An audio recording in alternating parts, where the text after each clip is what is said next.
Yemek Sepeti yanında, aklındaysa kapında. Ramazan'ın ilk haftasından herkese merhaba.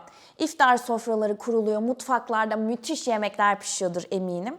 Tatlılar da iftardan sonra bir güzel yeniyordur. Ben de bugün çok farklı bir tatlı tarifiyle karşınızdayım. Bugün yapacağımız tatlının ana malzemesi ıspanak. Yeşilim tatlısından biraz esinlendim. Tabii ki ıspanaklı pastanın da bunda etkisi var.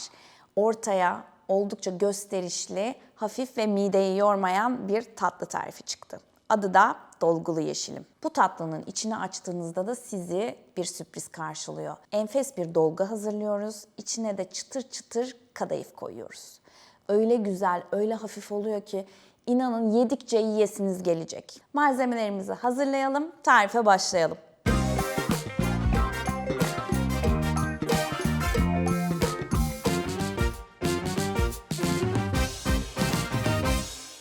Hazırladığım tatlının içi nasıl sürpriz doluysa bu videoda da size ufak bir sürprizim var.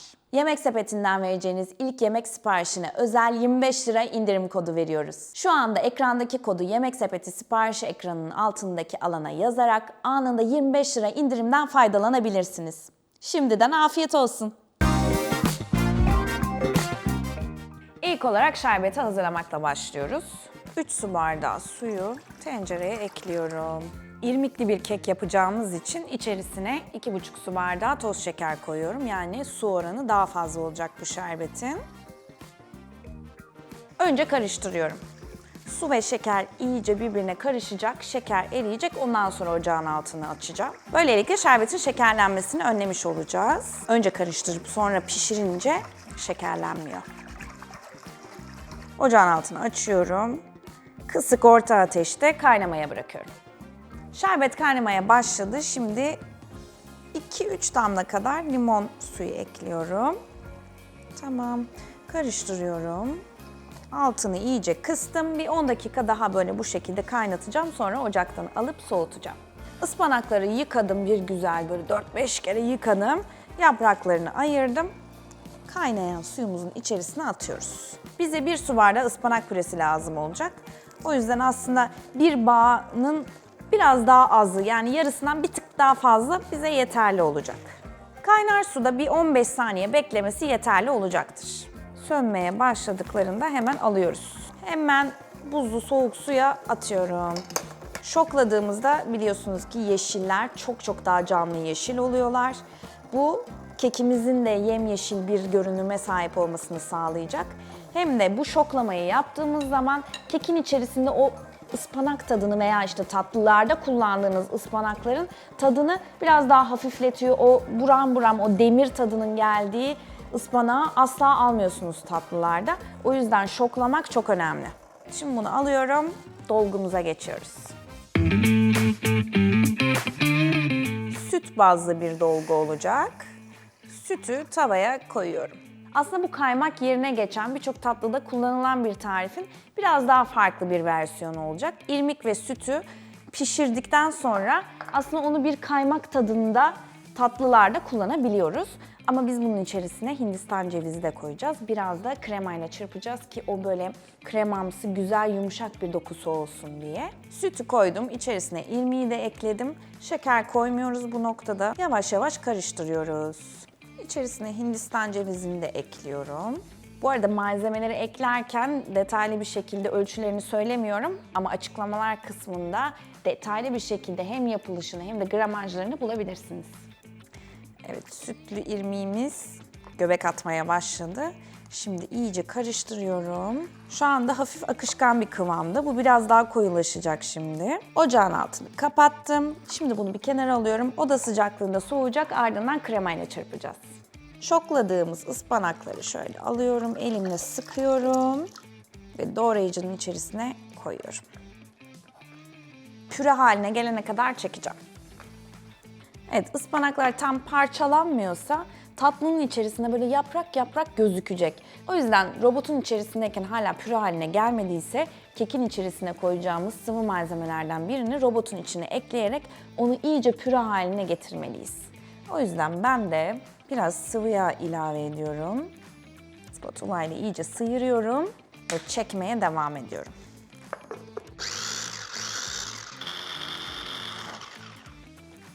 Şimdi oldu. Elde etmek istediğimiz püre kıvamı bu. Şimdi bir kenara alacağım bunu ve kekin hazırlığına başlıyoruz.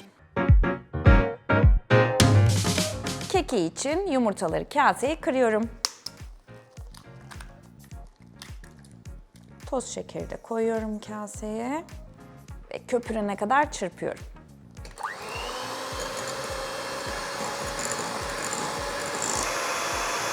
Püreyle beraber bir miktar sıvı yağ kullanmıştık. Kalanını ilave ediyorum.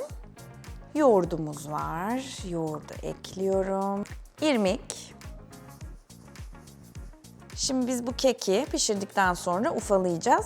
Ufaladığımızda böyle güzel bir görüntü ve dokuya sahip olsun istiyorum. O yüzden bu kek harcının içerisine irmik ekledim. İrmik eklemek istemezseniz irmik yerine aynı ölçüde un ilave edebilirsiniz. Unu ekliyorum. Vanilin ve kabartma tozu.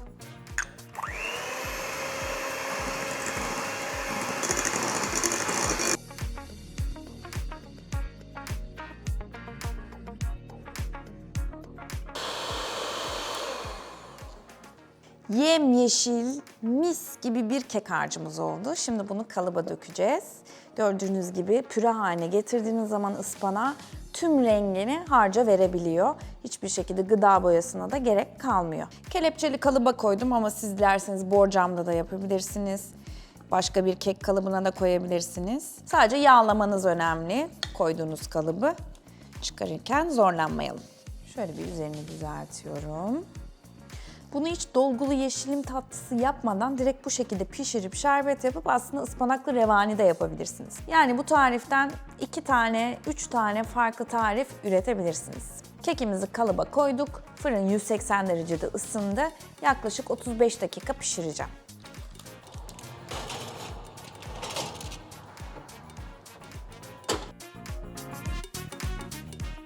Kekimiz pişti. Çıkarıyorum kalıptan. Bir 15-20 dakika oda sıcaklığında bekleteceğim. Soğuyacak, ardından rondodan çekeceğiz. İrmikli sütlü iç dolgumuz soğudu. Onun da içerisine bir miktar krema ekliyorum. Yaklaşık 2 yemek kaşığı kadar. Ve çırpıyorum.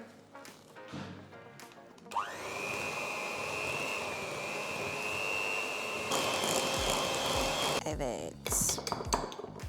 Bunun içerisine Hindistan cevizi koymadan da hazırladığınız zaman bunu böyle baklava aralarına, katmer arasına evde hazırladığınız tabii koyabilirsiniz. Tatlıların üzerinde de olur. İçerisine şeker koymuyoruz. Dolayısıyla oldukça güzel bir şekilde dengeliyor tatlıyı. O yüzden tavsiye ederim. Ama Hindistan ceviziyle de çok güzel oluyor. Hafif bir aroması oluyor. Müthiş. Şimdi kekimiz soğudu. Kekimizi biraz parçalıyoruz ve rondodan geçiriyoruz. Şöyle ortadan ikiye bir ayıralım. Bakalım iç rengi nasıl? Tam bir Antep fıstığı rengi. Müthiş gerçekten ve hiç ıspanak kokusu yok. Benim gerçekten bu konuda biraz hassasiyetim var. Yani ıspanak içerisinde var ama o ıspanak tadını aldığın zaman o tatlıdan hiçbir zevk almıyorsun. O yüzden bunu muhakkak deneyin. Bu kekin hepsini kullanmak istemezseniz böyle tatlılarınızın üzerine fıstık etkisi yaratmak için bunu bu şekilde böyle buzdolabında hava almayacak şekilde saklayıp ondan sonra rondodan geçirebilirsiniz. Şöyle ufak ufak parçalıyorum.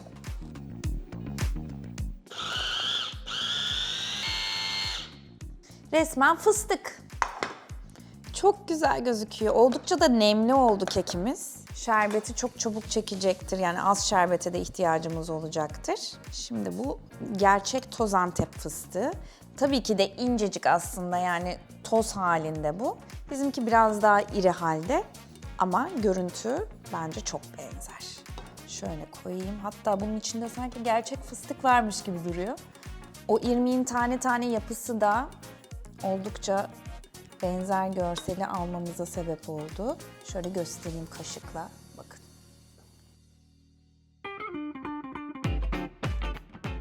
Kadayıfımız var. Yarı kavrulmuş, muhallebilik olarak geçiyor. Bütün marketlerde bulabilirsiniz. İçerisine ekliyorum. Sadece toz şekerle birlikte bütünleşsin istiyorum. Şöyle karıştıra karıştıra ocağın başından hiç ayrılmadan kavuruyoruz. Şekerler eridi. Şu an çıtır çıtır bir kadayıfımız var. Hemen bunu soğuması için kenara alıyoruz. Her şeyimiz hazır. Artık fincanda hepsini birleştirmeye hazırız. Bir tek şerbeti kekle buluşturmak kaldı. Şimdi onu da kontrollü bir şekilde yapacağız. Şerbetimiz soğudu. Kekin üzerine hafif hafif gezdiriyorum. Kekimiz soğuk, şerbetimiz soğuk. Böylelikle hamur haline gelmemiş olacak. İyice karıştı. Şerbetini de çekti. Şimdi şunu kenara alıyorum ve buraya fincanımız gelsin. Klasik her evde bulunan kahve fincanımızı aldık. Siz dilediğiniz kalıpla yapabilirsiniz ama bunda çok güzel oluyor. Buzdolabı poşeti var. Ortadan ikiye açtık. Streçle de yapılabilir ama buzdolabı poşetiyle çok daha rahat yapılıyor. Şimdi fincanın içerisine buzdolabı poşetini güzelce yerleştiriyorum. Şerbetlediğimiz ıspanaklı keki içerisine dolduruyorum. Yaklaşık bir 2 yemek kaşığı kadar alıyor. Şimdi keki hafifçe bastırıyoruz ama orta kısmını çukur bırakmaya çalışıyoruz. Eğer az gelirse biraz daha ekleyip kenarlarına doğru şöyle yine yapıştırma işlemini yaparak ortasını bir çukur haline getiriyoruz. Bu arada şerbetine gül suyu koyarsanız da oldukça lezzetli oluyor. Gül aromasını sevenler için söylüyorum. Ben süslemede biraz gül yaprakları kullanacağım. O yüzden aklıma geldi. Siz de böyle gül aromasını çok seviyorsanız şerbetine böyle bir yemek kaşığı kadar falan gül suyu eklemeniz yeterli olacaktır. İrmikli sütlü karışımımızdan, dolgumuzdan koyuyoruz.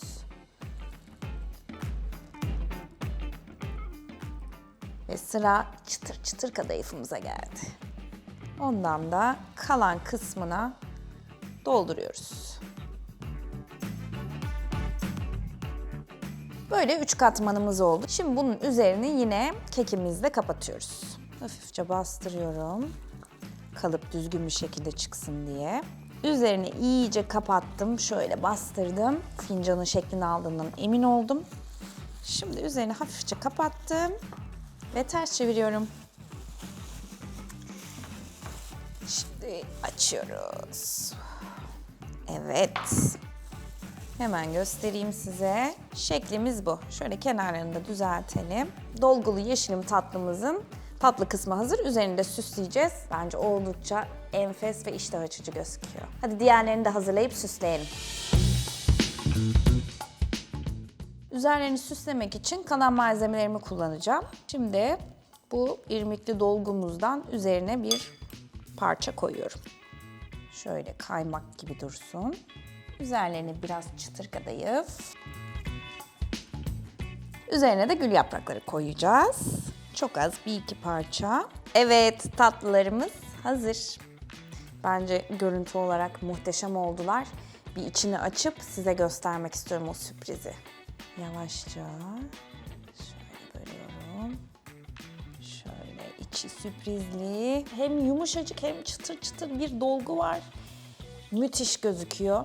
Böyle şık bir iftar sofrası hazırlarsanız veya bayram sofralarınızda herkes bayılacaktır.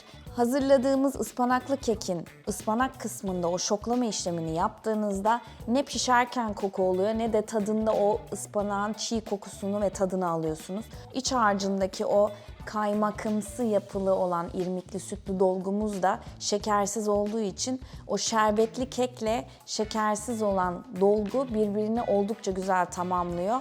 Kadayıfın da çıtırlığı zaten son noktayı koyuyor. Herkesin evde kolaylıkla yapabileceği ama biraz da böyle emek kokan güzel bir tatlı tarifi oldu. Umarım beğenmişsinizdir. Beğendiyseniz beğen tuşuna basmayı unutmayın. Aynı zamanda yorumlarda da eğer yaptıysanız benimle paylaşırsanız çok sevinirim. Bir sonraki videoda görüşmek üzere. Bay bay.